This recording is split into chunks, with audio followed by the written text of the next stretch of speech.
مستحبات کیا ہے؟ وضو کے مستحبات گردن کا مسح. وہ گردن کے مسح کی وضاحت ہم نے کر دی کہ گلے کا مسح نہیں ہے کہ ادھر آپ ہاتھ پھیر لو. گردن یہ ہے، اس کا آپ نے مسح کر لینا ہے. تو گردن کا مسح، قبلہ کی طرف منہ کر کے پاک اور اونچی جگہ پر بیٹھنا، پانی بہاتے وقت اعضاء پر ہاتھ پھیرنا. چہرہ دھو لیا تو آپ نے ہاتھ پھیر لینا ہے، ایسا نہ ہو کہ کوئی جگہ خشک رہ جائے. ہاتھ پر پانی ڈال دیا تو پھر ہاتھ پھیر لینا ہے اس پر یہاں تک کہ تاکہ اس میں کوئی جگہ خشک نہ رہ جائے. بغیر ضرورت کے وضو کے وقت دوسرے بندے سے مدد نہ لینا.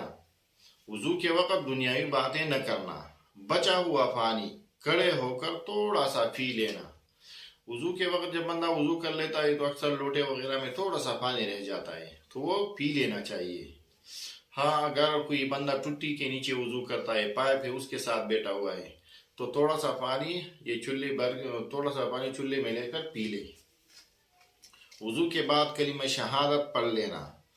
ہاں، اس وقت آسمان کی طرف منہ کر لینا چاہیے کہ نہیں کر لینا چاہیے، اس کی تفصیل انشاءاللہ بیان کریں گے.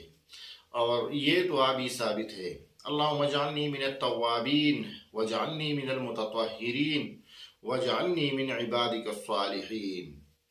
یہ وضو کے اختتام پر یہ دعا پڑھ لینی چاہیے کہ اللہم اجعلنی من التوابین واجعلنی من المتطہرین واجعلنی من عبادک الصالحین. وضو سے متعلق یہ ضروری بحث بیان کر دی گئی تاکہ ہم صحیح طریقے سے وضو کر سکیں اور ہم رسول اللہ صلی اللہ علیہ وسلم کی تابعدار بندے بن سکے اور ہمارا جو بھی عمل ہو وہ رسول اللہ صلی اللہ علیہ وسلم کی سنت کے موافق ہو. اقول قولی ھذا استغفر اللہ لی ولکم ولسائر